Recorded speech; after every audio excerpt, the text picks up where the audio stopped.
Please welcome to the stage founder and CEO of Citadel, Ken Griffin, and editorial director of Bloomberg New Economy, Eric Schatzker.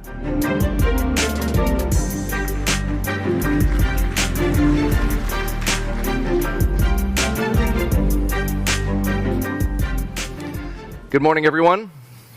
Ken, welcome back to the New Economy Forum. It's great to be here. It's great to have you here. I'm going to begin with the word on everybody's lips, not only here in Singapore, but everywhere in business and finance across the globe. Geopolitics. But the way I want to phrase this to you is perhaps a little bit different, or at least in search of something different than what we've heard from your fellow speakers thus far. You and I, and everyone here, grew up during an aberrant period in world history. There were no major wars, and we enjoyed the benefits of peace, multilateral cooperation, scientific collaboration, the economic efficiencies of globalization and freely flowing capital, a massive reduction in poverty, moderate inflation, and a mostly relentless upward trend in asset prices. Is that era over? I sure hope not, because it's been a really good era for us. But regretfully, the peace dividend is clearly at the end of the road. No matter what one may dream to be reality is there's two wars in the world right here, right now, one of which is in Europe. So there's no doubt that the NATO countries are going to have to increase defense budgets over the years ahead. That's going to come at a point in time where governments around the world are already struggling with the sizes of their deficits. And then when it comes to globalization, I mean, we're in Singapore. We are at one of the global nexus in the world of trade, of finance. Many of us in this room have been tremendous beneficiaries of globalization. And it hasn't been great for everybody, to be clear. But for the world as a whole, it's pulled 1 billion people out of poverty. But now we're talking about de-globalization. We're talking about re-architecting supply chains.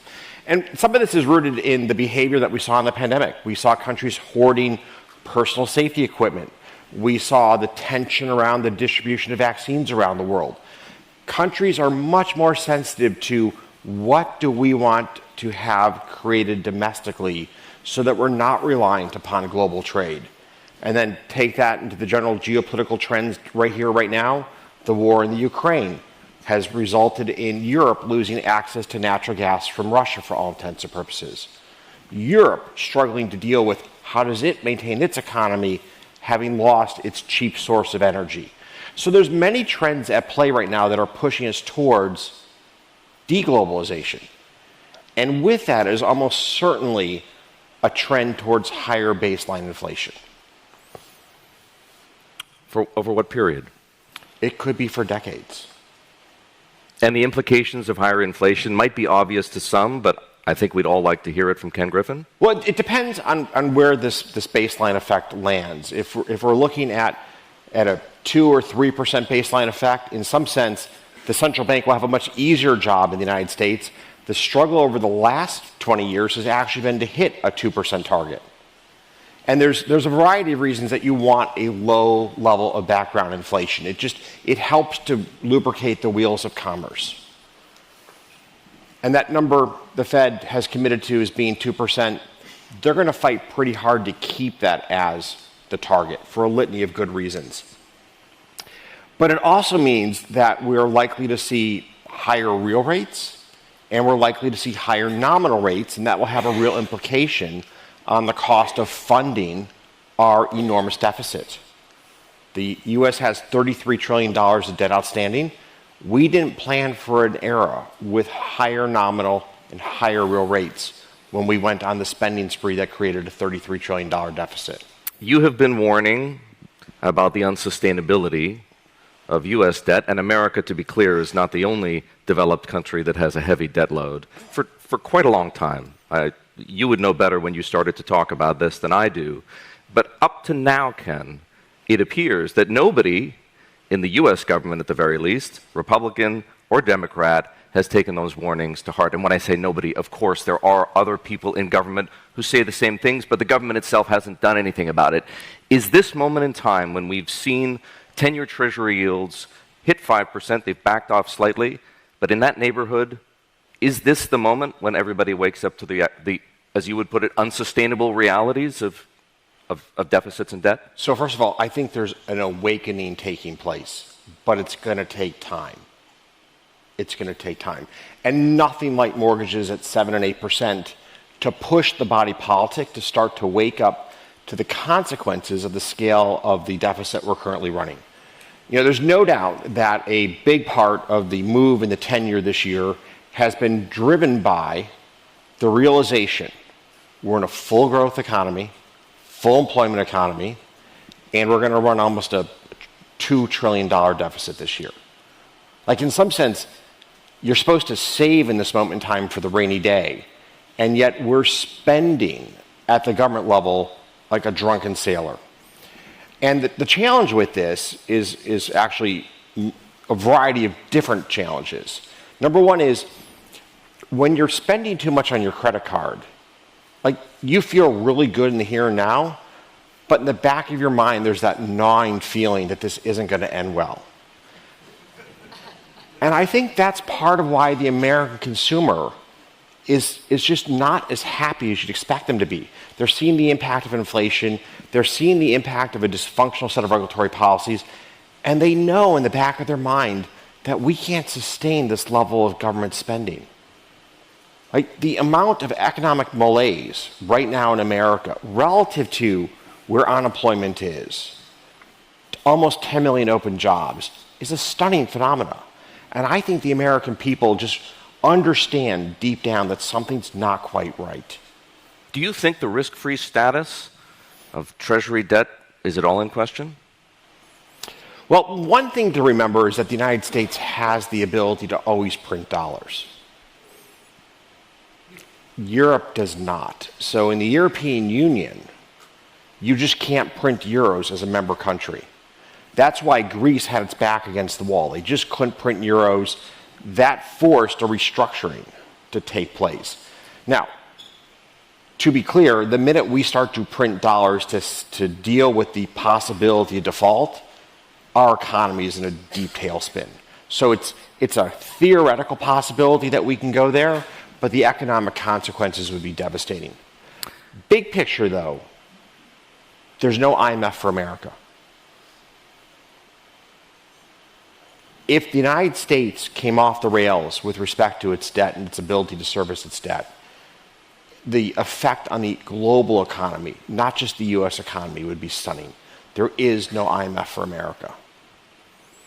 The consensus so far among your fellow speakers is that the world is unstable, that power, the distribution of global power hasn't been this diffuse since the turn of the 20th century, and because of that, the risks to the global economy are as great as they've been in decades. Do you agree? Well, actually, I'm going to go back to the last point for just a moment. Talking about the deficit in America is something every business leader should do. If we're going, so in other words, while we're all talking about geopolitics, we should be talking about the deficit? We should. We should. We need to put America's fiscal house in order. And until Washington hears it from enough people, we're just going to keep using the credit card until the day comes where no one's willing to pay for it. Like, if we can't have that conversation, who's going to have it? I don't want to go too far, much further down that rabbit hole, but up until now, what's to say that somebody will end up holding the Treasury Department's feet to the fire? Hasn't happened yet? So I was actually with... Or maybe not since days of the bond vigilantes. A number of the senior members of the House just a week ago. In the top 3 conversations, the deficit was on every single person's lips. They're starting to get the message. They get it from the family that can't buy its first home. They're getting the message. But we need to keep pushing that message as the business community, as the financial community, to the American people, who are the American voters, who will start to demand that we put our house in order. So allow me for a moment to go back to geopolitics, because interest rate risk is something that you can predict up to a point. Geopolitical risk is much harder to model. How, as arguably the world's most successful risk manager, you have to be the world's most successful risk manager to run the world's most successful hedge fund, do you manage geopolitical risk? Well, I wish that statement were actually true. I hate it when he attacks the premise of my question. All right, and one of the things that we spend a lot of time on is to try to be a great risk manager, but there is a real art to risk management, and unfortunately, it's not until you have the benefit of hindsight that you actually know how well you were as a risk manager. All right, so just first and foremost, everybody who's in the business of managing money, we're all learning to be better risk managers, but you can't take that for granted. That's not like a God-given right. Just because you've made money, you're a good risk manager.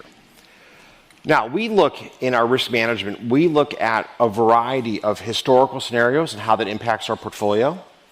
And then we're always, when there are events on the horizon, there are events that are being talked about amongst geopolitical analysts, we will start to run stress tests. If that happens, what do we think it means for our portfolio? So before the war in the Ukraine started, obviously we could see the amassing of the troops on the border. What happens if a war breaks out? And we're thinking about how do we reshape the portfolio in light of that possibility. Right now, front and center is if we head into recession in the United States sometime next year, what's that mean for our portfolio? So you can think about all the different scenarios that people talk about in the media, amongst the analyst community. And then you start to think about what scenarios, how will that affect asset prices, and how will our portfolio holistically perform if that unfolds? So what kinds of, those again are known knowns. The possibility of a recession in the United States is a known known. It may not happen, but it's certainly within the field of view. What about the left tail outcomes? Certainly the kinds that you encounter in geopolitics Eric, that are harder to model. Blunt, in the known knowns is where most people lose their firms.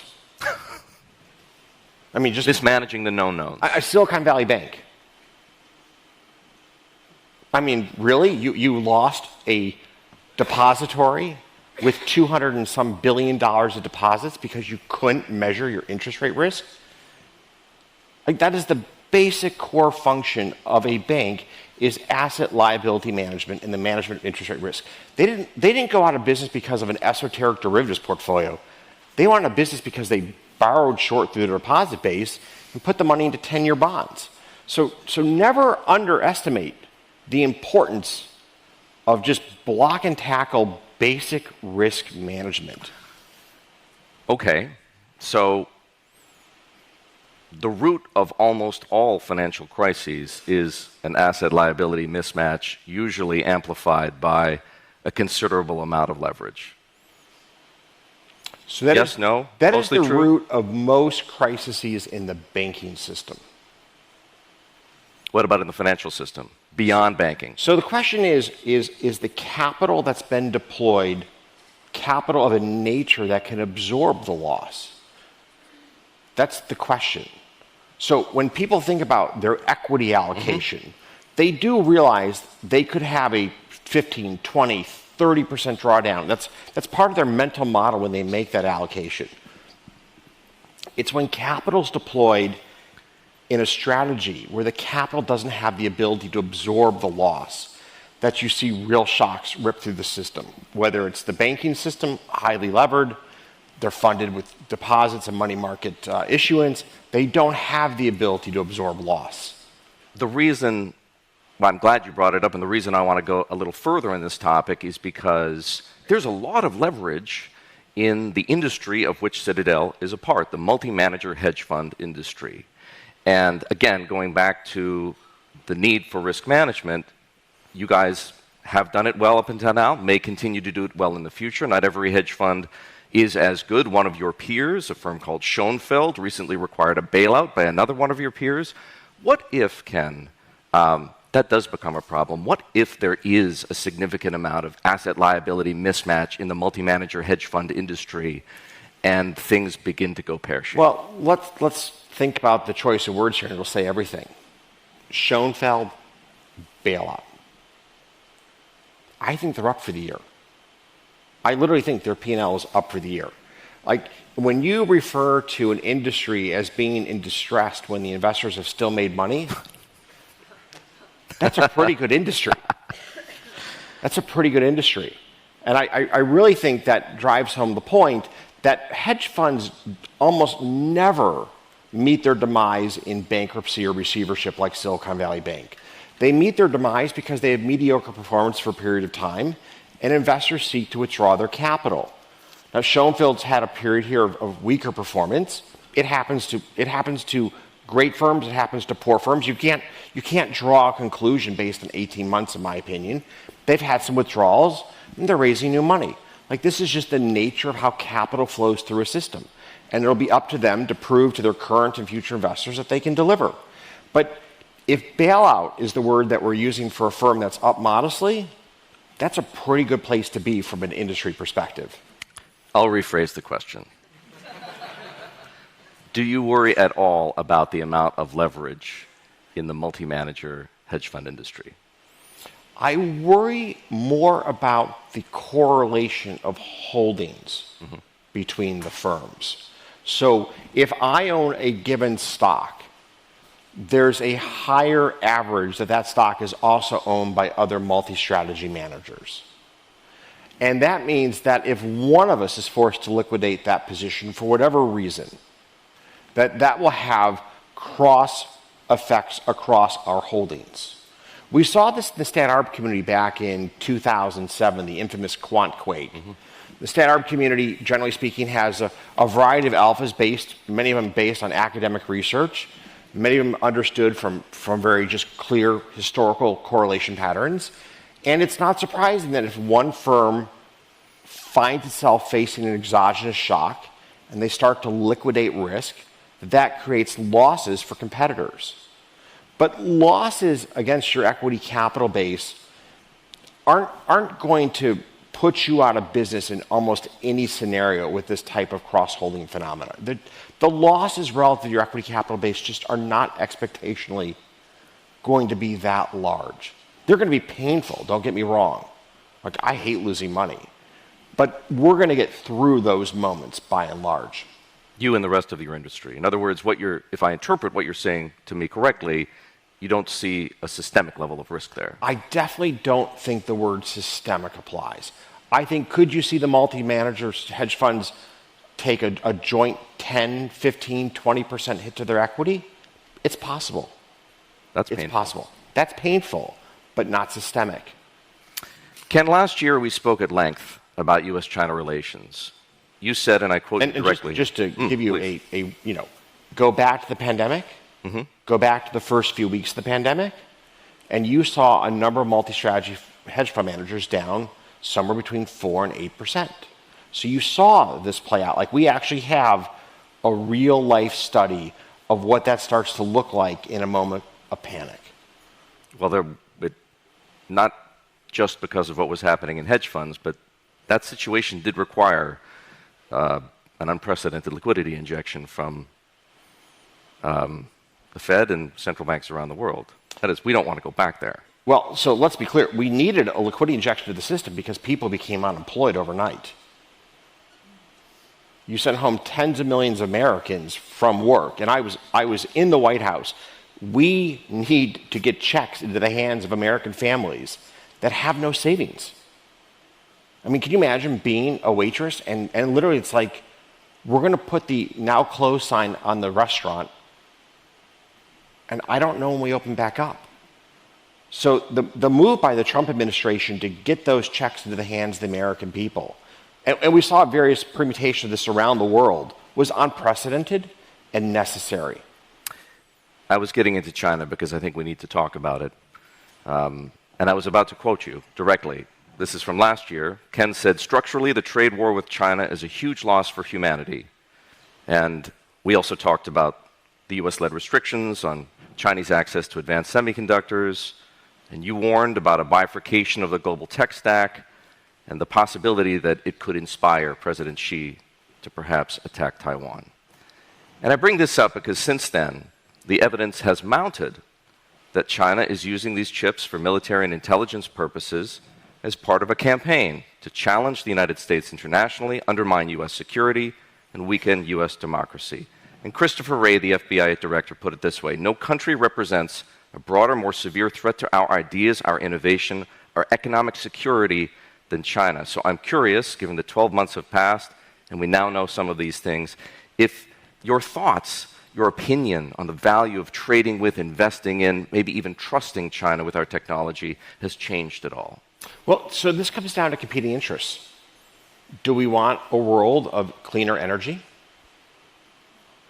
China leads in EVs. China leads in solar. China is one of the few countries making a huge investment in nuclear again. And we desperately need nuclear in the West. We need a way to have baseload power that's cost-effective and clean. So it's a series of trade-offs. And when we chose to deprive China of access to semiconductors, I made the point, I don't know if it was here or in other forums, we're just going to inspire them to double down on their research and development. No, you said it here, I remember. All right, and Huawei did just that. Mm-hmm. They cracked the code of how to create a competitive 5G phone that competes with all the best of the West. And they did it, frankly, a blink of an eye. So it's going to be hard to just sever. If we could just snap our fingers and sever our relationship with China, do you think we really come out ahead? That's the question. And I think they have 1.4 billion people who are going to prove to us that we were wrong. They graduate far more STEM graduates every year. The Australians recently, at one of their top think tanks, did an analysis of the, I think it was the 44 most important developing technologies in the world. China leads in 37. So in spite of what... So I believe the U.S. strategy needs to be, how do we become better at being a competitor? How do we improve K-12 education? How do we improve our university education to focus more on STEM degrees? How do we strengthen American business and American innovation to beat the Chinese on a global stage? And it's okay to continue selling China, 3-nanometer lithography equipment. So I think that's a really interesting debate. If we're going to withhold but not put our house in order, that's a huge mistake. Because once they catch us, they're going to lap us. So if we're going to go there, it should be tied to a set of domestic policies around creating long-term American competitiveness. And we haven't done the second part of the equation. The battleground is no longer just in technology. Recently, the United States imposed a very small number of restrictions on the flow of capital to Chinese venture capital and specifically startups that are engaged in military research. What if capital becomes a tool of economic statecraft? What if? Yes. I mean, it has been for... Well, if... It's been that way for a very long time. But in these terms, if countries start to prevent to a much greater degree the flow of capital to places like China, for example. Well, I mean, look at the history of Europe. For several hundred years, the country that had the gold was the country that had the military, was the country that won the war. This is not new in the history of humanity. And our national security comes down to our economic vibrancy. And that sometimes seems to be lost in Washington. If we want to have a very strong national defense and national security posture, give me a really strong economy as a baseline starting point. The rise of artificial intelligence is both exciting and to many people terrifying. Citadel has been experimenting with and incorporating AI into its businesses for years. What have you learned? So machine learning was first developed in roughly the 1990s. And Google pulled this body of knowledge out of the almost the dustbins of academia and applied it in a massive way to improve search optimization. And when they open sourced that body of knowledge as TensorFlow, it changed the world. Because the power of machine learning was lost upon us in the 1990s because we didn't have the computational power to fit a modern neural network. And Google made the unprecedented investment to build enough computational power to solve a really important machine learning problem, which was search optimization. The rest of us have been in the wake of that great success ever since. At Citadel, we looked at TensorFlow literally within a day or two of announcement. And a small group of my colleagues said, we're going to see what we can do with this. And we had a follow-up meeting about 2 or 3 weeks later. I said, well, what are our initial thoughts? It was already in production. We were already using that branch of technology to impact how we priced and traded securities. And it was that groundbreaking that I had colleagues that literally worked like practically 24 hours a day for 10 days in a row to make it happen. They were just that excited about it. Now, generative AI is the next new thing in machine learning. And part of the reason I think it captivates humans so much is it produces written words. It produces images that we can see and understand and appreciate.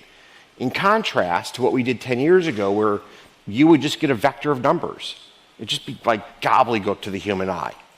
But when you produce written word, you produce an image, that's something that you go, wow. Now, this branch of machine learning will have real impact on Hollywood, on creating content, on managing call centers, on helping to summarize research, on helping to automate routine and repetitive tasks. It's going to be a big impact on the economy, and it will help to spur the next cycle of investment in technology, even if that technology only makes an ancillary use of this new set of tools. I think that's an important point to make. Like, this will be another wake-up call for corporate America to focus on how to create productivity gains. Any lessons from Citadel's experience? With respect to generative AI, I think we're in the early innings. I mean, there are clear wins. We already use Microsoft's Copilot tools. It increases our productivity of our developers by roughly 10%. When you've got about 1,500 software engineers, that's like 150 people show up for work every day, and they don't demand benefits.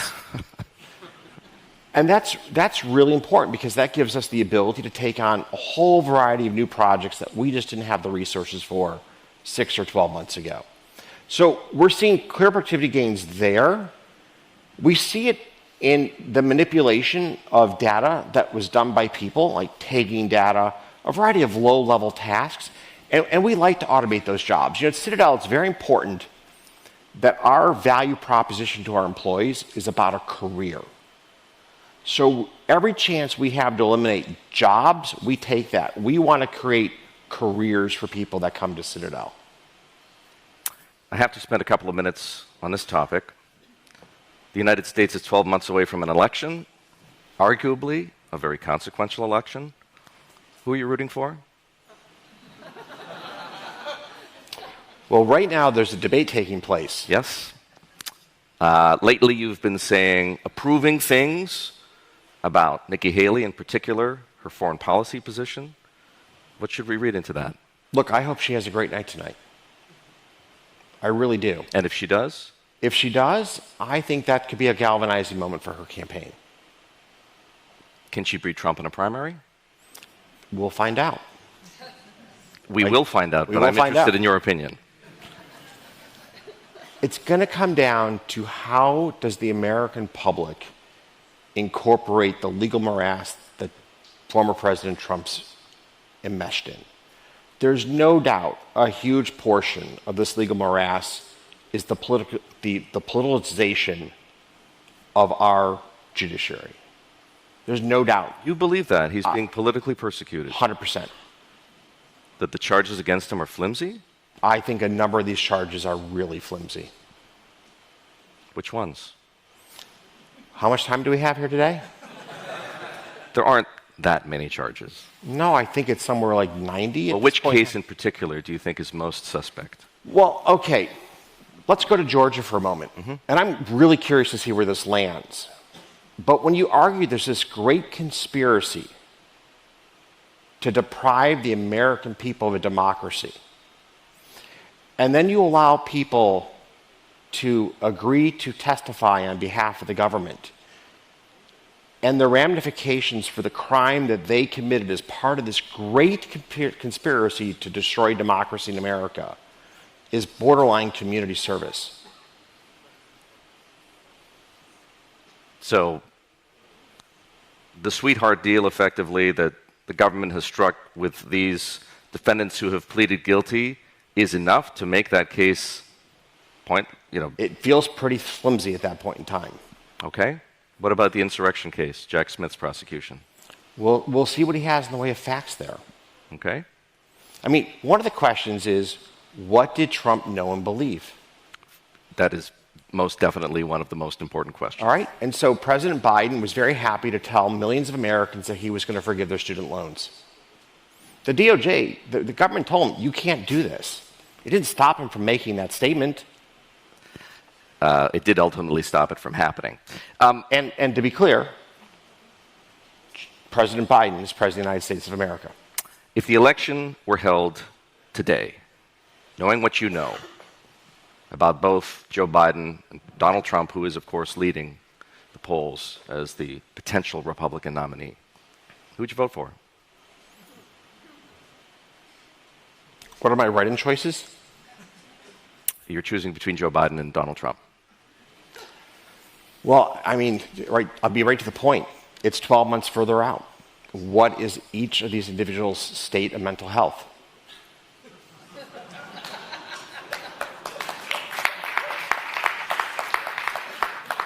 This is an excellent question, one that, of course, I can answer. No, I think it's an important question because we're in two wars right now in the world. Okay? The United States is on the periphery, but instrumental to supporting the Ukraine right now. And if the Ukraine falls, the next border is NATO. Oh, I think All right? So we get the picture. So of sound mind will be really important when it comes time to pick who's going to be president. So, as I say, if it were today, who would you pick? I'm going to wait for 12 months. I'm going to see where people's mental capacity is. Ken, and let's be clear. There's another talking point that I've been on nonstop. I would love to see two candidates from each party who are each 20 years younger. Like, that's the heartbreaking part of the story. Well, as you point out, the Republican debate that is happening more or less right now, Donald Trump isn't participating, Nikki Haley is, Ron DeSantis is, other potential nominees for the Republican Party are. We'll see how they do. Ken, it's always a pleasure. Thank you for joining us at the New Economy Forum.